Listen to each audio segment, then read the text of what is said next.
రంగారెడ్డి జిల్లా సీతారాంపురం ఆలయంలో నిర్వహించిన సీతారాముల కళ్యాణ మహోత్సవానికి చేవెళ్ల ఎంపీ సతీమణి గడ్డం సీతారంజిత్ రెడ్డి హాజరయ్యారు.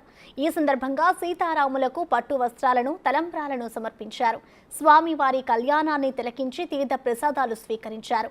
సీతారాముల కృప ప్రజలందరిపై ఉండాలని ఆమె ఈ సందర్భంగా కోరుకున్నారు.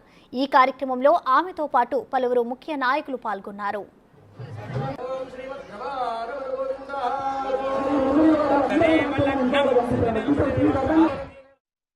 శ్రీరామనవమి శుభాకాంక్షలు.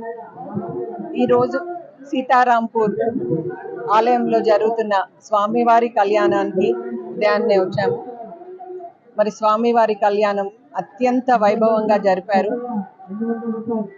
ఇక్కడే కాదు, ప్రతి ఊర్లో స్వామివారి కళ్యాణాన్ని ఎంతో వైభవంగా అందరూ చేసుకుంటారు. ఈరోజు మరి స్వామి ఆశీస్సులు అందరిపైన ఉండాలని, అందరు బాగా ఉండాలని కోరుకుంటూ